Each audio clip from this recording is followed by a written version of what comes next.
नमस्कार दोस्तों, स्वागत है आपका आपके अपने YouTube चैनल दी सत्याजिश स्टडी फील्ड सक्सेस पर। अगर आप मेरे चैनल पहली बार आए हुए हैं तो चैनल को सब्सक्राइब कर लें, बेल आइकन क्लिक कर लें। यह हमारी UPSSC लेवल अप, ठीक है, इसकी है 6वीं क्लास। इसके पहले मैं 5 क्लास करा चुका हूँ, पूरे विस्तार के साथ सारे क्वेश्चन कराए जाते हैं। मैं बता दूँ इसकी जो PDF है वो हमारे टेलीग्राम चैनल दी सत्याजिश स्टडी पर मिल जाएगी, जिसकी लिंक नीचे डिस्क्रिप्शन में दी गई है। तो चलते हैं हम आज के अपने सेशन पे। मेरा पहला क्वेश्चन है, किसी पूंजीवादी अर्थव्यवस्था में किसी वस्तु की कीमत निम्न में से किसके द्वारा निर्धारित की जाती है। एक पूंजीवादी अर्थव्यवस्था के अंतर्गत किसी जो वस्तु की कीमत है वह किसके द्वारा निर्धारित की जाती है। बाजार में विक्रेताओं पर, या बाजार में खरीदारों पर, या सरकारी अधिकारियों पर, या मांग और आपूर्ति पर। क्या कारण होता है कि किस पर निर्धारित की जाती है। इसका जो आंसर हो जाएगा, ऑप्शन नंबर इसका हो जाएगा डी, मांग और आपूर्ति पर पूंजीवादी अर्थव्यवस्था में जो रेट होता है वस्तु का वो निर्धारित किया जाता है। अगला क्वेश्चन दूसरा, भारत सरकार पूर्ण गरीबी रेखा को क्या कहता है कि भारत सरकार पूर्ण गरीबी रेखा को निम्न में से किस आधार पर निर्दिष्ट करती है। घरेलू बचत में, या घरेलू उपभोग में, या घरेलू निवेश में, या फिर घरेलू आय में। इनमें से क्या है जिसके द्वारा भारत सरकार पूर्ण गरीबी रेखा को निर्दिष्ट करती है, आधार मानती है। तो मैं बता दूं, जो मानती है भारत सरकार वो मानती है घरेलू उपभोग कितना है, कैसे क्या है, ठीक है, बी सही होगा। अगला तीसरा, संसाधन दक्षता संवाद जो अवशिष्ट प्रबंधन से संबंधित है, यह किसका हिस्सा है।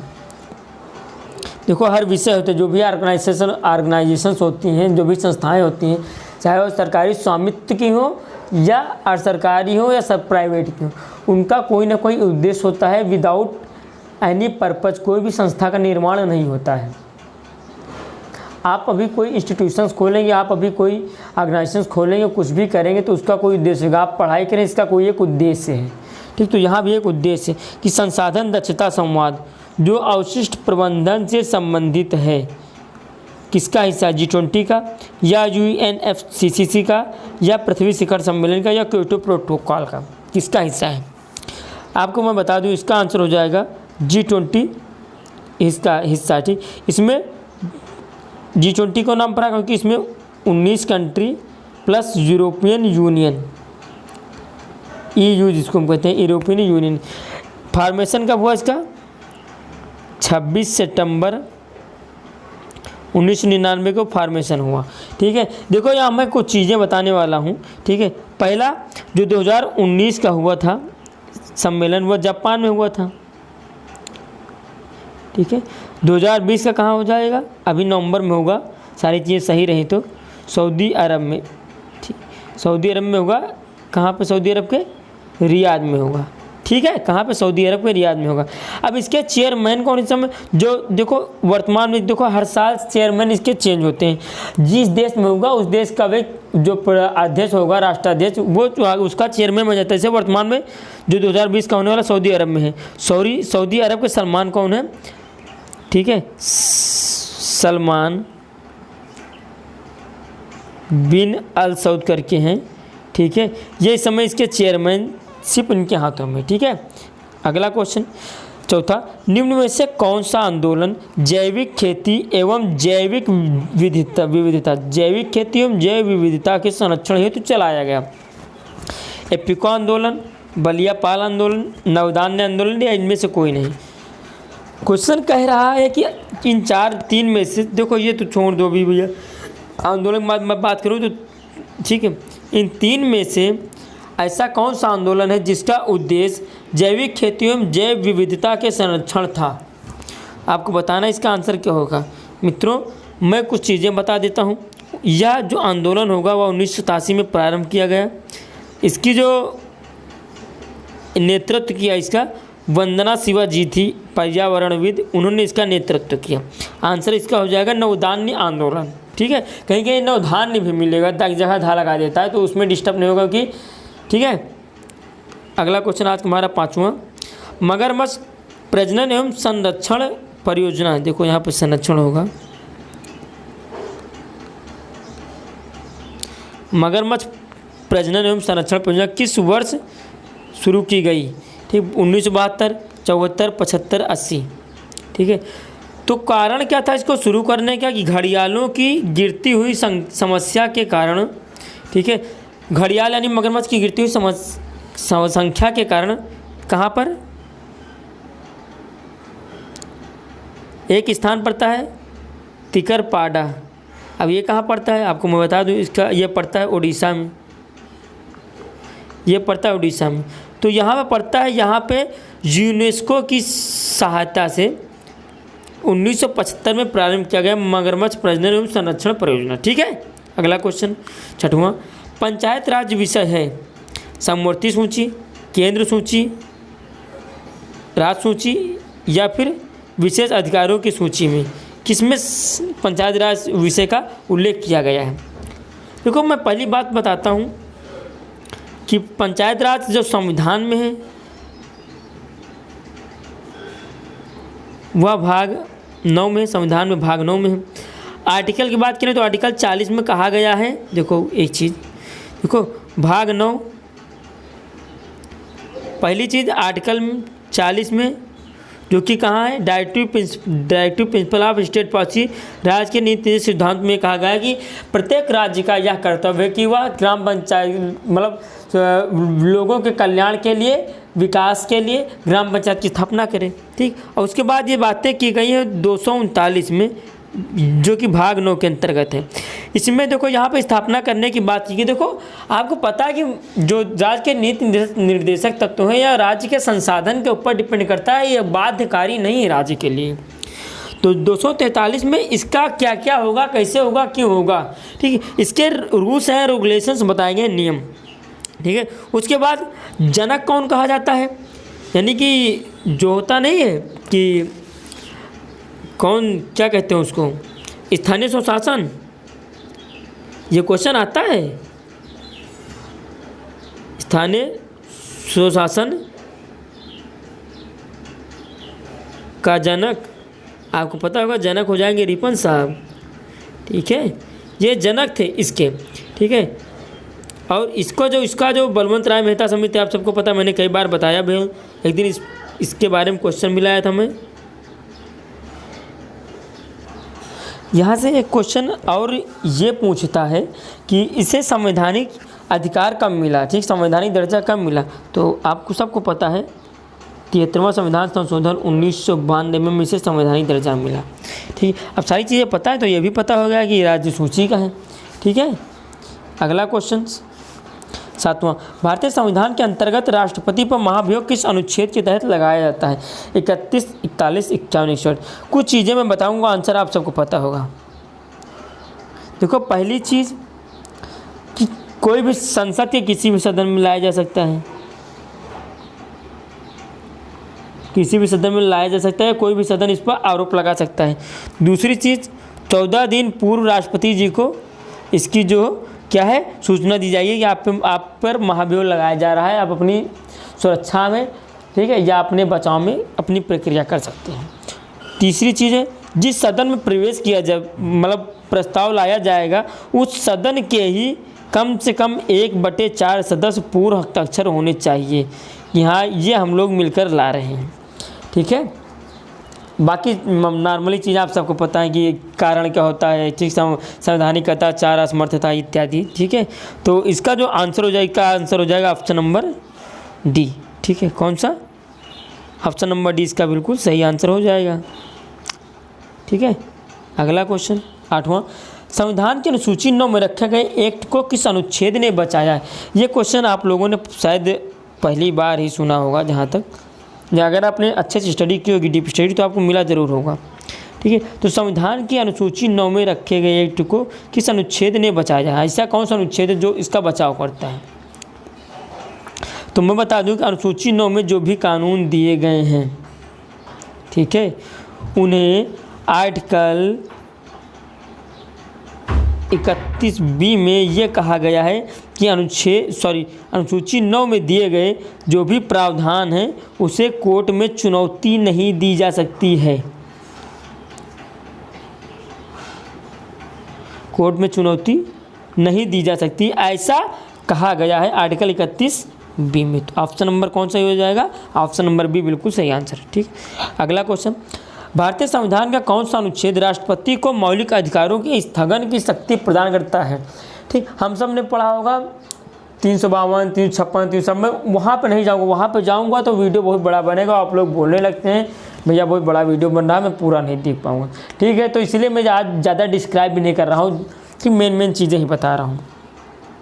ठीक है, तो देखिए यहाँ पे जब आपातकाल लगता है तो 2 आर्टिकल 20 और 21 कभी भी निलंबित नहीं होते हैं। ठीक है, उसके बाद क्या बनता है? आर्टिकल 359 आंसर होगा। इसमें कहा गया है मूल अधिकार नहीं अपितु उनका लागू होना निलंबित। मूल अधिकार निलंबित नहीं होते भैया, उनका जो लागू होना है कि इस इतने समय के लिए ये इनका जो लागू होना है वो निलंबित किया जाता है, ना कि मूल अधिकार निलंबित होते हैं। ठीक, ऑप्शन नंबर डी सही हो जाएगा इसका। आता है क्वेश्चन नंबर 10वां।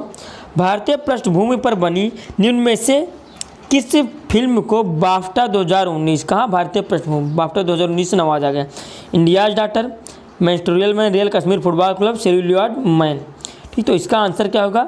इसका मैं आंसर बता दूं आप सबको। इसका आंसर हो जाएगा option number C, real Kashmir football club. Kashmir का एक फुटबॉल क्लब है, उसके बारे में बताया गया था, तो बाफ्टा में इसे अवार्ड दिया गया है। अगला 11वां, विश्व सुनामी जागरूकता दिवस कौन सा? विश्व सुनामी जागरूकता दिवस कब मनाते हैं? ठीक है, 5 नवंबर, 6 नवंबर, ठीक है, 9 नवंबर और 8 नवंबर। ठीक है, तो कब मनाया जाता है आपको बताना है इसका। ठीक है, तो मैं बता दूं कि सुनामी के खतरे के प्रभाव में जागरूकता फैलाने के लिए जब मनाया जाता है। ठीक, आंसर इसका हो जाएगा ऑप्शन नंबर ए 5 नवंबर। ठीक, अगला क्वेश्चन 12वां, उपन्यास दी फार फील्ड जिसे हाल ही में साहित्य का जेसीबी पुरस्कार मिला के लेखक? भाई एक दो उपन्यास है द फार फील्ड, साहित्य का जेसीबी पुरस्कार मिला। जेसीबी वो वाली नहीं जो कुछ समय पहले चर्चा में थी।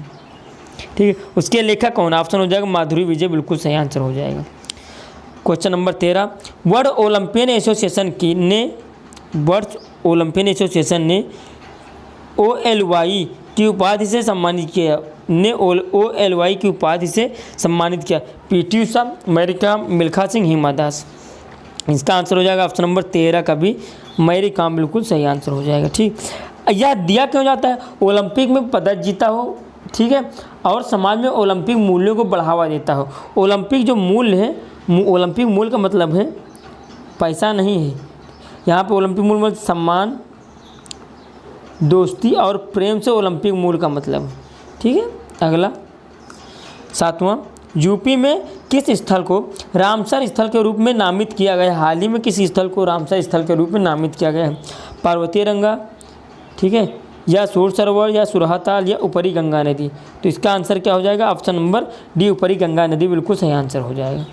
अगला 15वां क्वेश्चन, यूपी पंचायत राज संशोधन अधिनियम कब पारित हुआ? उत्तर प्रदेश का जो पंचायत राज संशोधन अधिनियम है वह पारित कब हुआ बताना है। 1992, 94, 1995 या 1996 लागू कब हुआ है?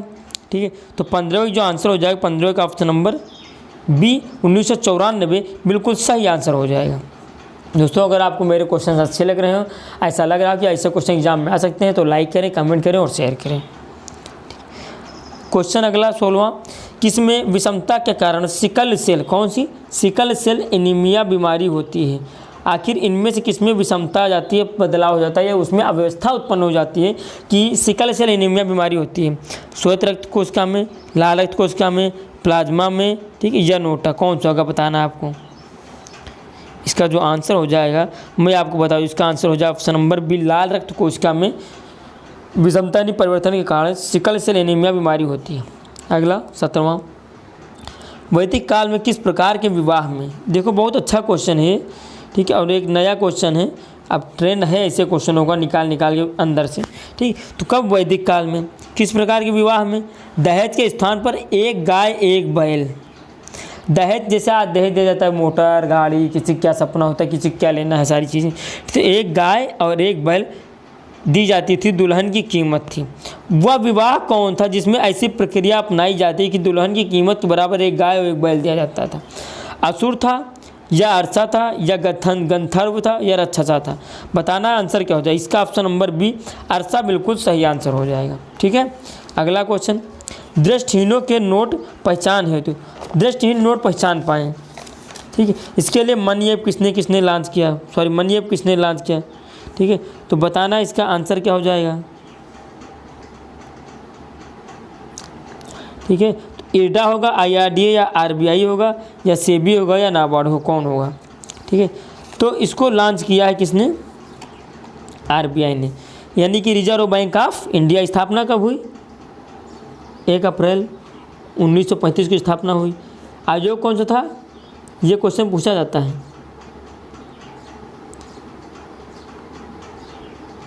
यंग हिल्टन आयोग का नाम था।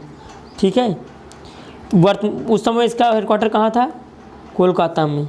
ठीक है, मुंबई हेडक्वार्टर इसका कब बना, 1937 में।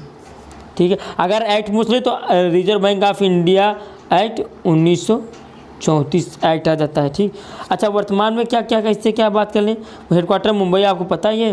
वर्तमान में अध्यक्ष कौन है, शक्तिकांत दास जी हैं। अब नंबर कौन सा है, इनका नंबर है 25वां। ठीक है, अगला क्वेश्चन 19वां। गुरु गोविंद सिंह जी की 353वीं जयंती कब मनाई गई। आदरणीय गुरु गोविंद सिंह जी, जिनके बारे में जानते हैं, ये सिखों के 10वें और अंतिम गुरु थे। ठीक है, जन्म इनका पटना साहिब में हुआ। कब हुआ, 1666 में। खालसा पंथ की स्थापना इन्होंने ही की थी। ठीक है, कब हुई थी, 1699। ठीक है, तो इनका जो आंसर हो जाएगा ऑप्शन नंबर बी, 2 जनवरी 2020 बिल्कुल सही आंसर हो जाएगा। ठीक है, चलते हैं अपने अगले क्वेश्चन पे। आज का अंतिम क्वेश्चन, रिलायंस ने अपना ठीक है, जियो भोकाल चल रहा है। ठीक है, रिलायंस ने अपना ऑनलाइन किराना प्लेटफॉर्म किस नाम से लॉन्च किया। रिलायंस इंडस्ट्रीज़ ने अपना ऑनलाइन किराना प्लेटफॉर्म लॉन्च किया। ठीक है, पहली बात रिलायंस की मैं बात करूं, संस्थापक धीरूभाई अंबानी। कब हुई स्थापना, 1966 में। हेडक्वार्टर मुंबई। वर्तमान में अध्यक्ष हैं MD मुकेश अंबानी जी हैं। ठीक, इसका आंसर क्या हो जाएगा, आंसर इसका हो जाएगा जियोमार्ट, ऑप्शन नंबर सी बिल्कुल सही आंसर हो जाएगा। दोस्तों अगर आपको अच्छा लगा हो तो लाइक शेयर एंड कमेंट करें।